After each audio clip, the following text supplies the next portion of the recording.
Em meados da década de 20 do século passado, uma equipe de jovens cineastas começou as primeiras filmagens do cinema mudo pernambucano, dando início ao Ciclo do Recife. Durante a realização do Ciclo do Recife, a capital pernambucana tornava-se o centro de produção cinematográfica do Brasil, com a produção de 13 longas-metragens, que ganharam as telas dos cinemas da cidade. Cerca de 30 pessoas participaram dessa empreitada, entre eles jovens jornalistas, servidores públicos e comerciantes. Os cinemas de bairros faziam festas para a estreia das películas locais. Bandas, cartazes e folhas de canela davam uma característica peculiar ao ambiente e proporcionavam a alegria da sociedade suburbana. Filmes de bang-bang regionais mesclavam com o romantismo e a realidade social da época. Em meio à efervescência do cinema em Pernambuco, outras produtoras nascem, mas têm pouco tempo de vida, a exemplo da Planeta Filme, Vera Cruz Filme, Olinda Filme e Veneza Filme. Filho Sem Mãe, rodado em 1925, sob direção de Alcebiades Araújo e estrelado por ele mesmo, narra uma paixão de um casal em meio a uma luta entre políticos e cangaceiros. Já a História de uma Alma, da Vera Cruz Filme, foi a última produção do ano. A obra baseava-se no manuscrito autobiográfico de Santa Teresa de Lisieux. Apesar do surgimento dos filmes sonoros, na década de 30, mesmo com dificuldade, os filmes americanos começaram a ganhar o público, o que fez com que muitos espectadores perdessem o interesse pelo cinema mudo. A Liberdade Filme rodou em 1930 o drama No Cenário da Vida, que viria a ser lançado em 1931. A trama, dirigida por Luiz Maranhão e J. Soares, que também foi responsável pelo argumento e pelo roteiro, junto a Mário Mendonça, além de ter fotografia de Chagas, acontecia em meio à alta sociedade recifense, nos moldes de A Filho do Advogado. No Cenário da Vida foi a última produção do movimento do cinema mudo no Recife. Outras tentativas de recuperar o prestígio e a notoriedade foram feitas nos anos seguintes por Dustan Maciel, no entanto, todas fracassadas. José Soares Silva Filho, ou como era conhecido artisticamente, J. Soares, foi um ator e diretor nascido em Propriá, Sergipe, no dia 16 de junho de 1906. Era filho de José e Maria Soares.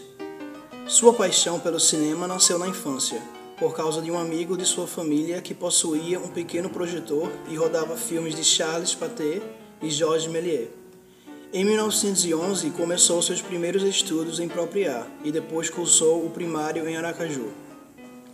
Quando tinha 7 anos, Jota começou a ajudar seu pai nos estabelecimentos que seu pai tinha, como o estabelecimento de fabricação de cintos em couro.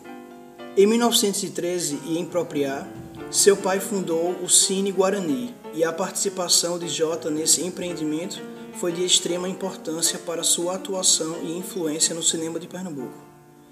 Em 1919, despertou interesse também pelo futebol nacional, colecionando revistas e livros sobre o esporte. Jota acabou formando um grande acervo que até hoje é consultado por estudiosos da área. No começo da década de 20, seu pai fechou o Cine Guarani e Jota foi para a Bahia e posteriormente para Alagoas, onde trabalhou como operário de fábricas de bombons em cineiro de igreja. Em 1922, Jota chega ao Recife. No início de sua estadia, trabalhou como vendedor em lojas de tecido e móveis. Nessa época, ele aprendeu a tocar cavaquinho e conheceu o carnaval recifense. Logo, Jota se tornou um folião ativo e entrou no Bloco das Flores, do carnavalesco Pedro Salgado. Mais tarde, entraria em outros blocos, tocando o cavaquinho, como em Pirilampos e Bobos em Folia, Um Dia Só. Em 1923, Jota entra para o Exército e vai ao Rio de Janeiro, onde conheceu jogadores famosos. Em 1924, Jota volta para o Recife. Nesse ano, havia sido lançado o futebol Celotex, que era o futebol de botões.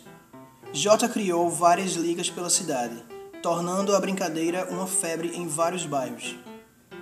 Seu ingresso no cinema começou em abril de 1924, na Praia do Pina, onde cineastas da primeira produtora local a Aurora Filmes, estavam filmando o longa Retribuição, dirigido por Gentil Roys e filmado por Edson Chagas. Jota se ofereceu para carregar o tripé e a máquina de filmagem. Logo recebeu mais convites para ajudar em outras filmagens e nesse processo fez amizades.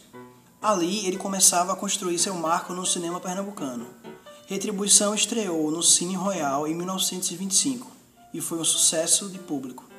Em 1926, estreou no cinema com um curta de 20 minutos, chamado de Um Ato de Humanidade. Esse curta foi encomendado por um laboratório para divulgar um remédio popular chamado de Garrafada do Sertão. No mesmo ano, interpretou dois personagens, um falso cego e um judeu rabugento, no filme Herói do Século XX, dirigido por Ari Severo e com fotografia de Edson Chagas. Também ficou responsável pela parte técnica do filme Sangue de Irmão, um longa produzido na cidade de Goiânia. O maior destaque da carreira de Jota foi, sem dúvidas, o longa A Filha do Advogado, filmado em 1927 pela Aurora Filmes, onde atuou como diretor e personagem principal. O filme chegou a ser exibido em 31 salas no Rio. Jota realizou mais 15 filmes bem recebidos por críticos e público, como A Itaré da Praia e Jurando Vingar. Pode-se dizer que Jota é um dos grandes nomes do ciclo do Recife. Mais tarde, com a invasão do cinema sonoro, os filmes locais entraram em decadência, mesmo com tentativas de vencer tal inovação. Jota tentou sonorizar seus filmes, levando vitrolas e discos para as cabines de projeção, porém isso não conseguiu manter sua produção cinematográfica. Diante da nova realidade, Jota vai para a Bahia trabalhar com seu pai. Em 1930, chegou a dirigir algumas cenas para o filme No Cenário da Vida, e após isso, não trabalhou mais com direção ou atuação. Só retornou ao Recife em 1950. Na sua volta, Jota trabalhou em jornais, como o Jornal do Comércio e o Jornal Pequeno, em diversos departamentos. Também trabalhou como radialista, criando programas e comentando jogos de futebol. No início da década de 60, escreveu durante 59 semanas uma coluna chamada Relembrando o Cinema Pernambucano no Diário de Pernambuco. Depois, escreveu outra coluna, A Tela e Fatos, com curiosidades sobre o cinema mundial. Em 1988, Jota Soares sofre um derrame e 15 dias mais tarde morre aos 82 anos. Porém, o legado deixado não só no cinema pernambucano, mas nos rádios e jornais é incalculável e eterno.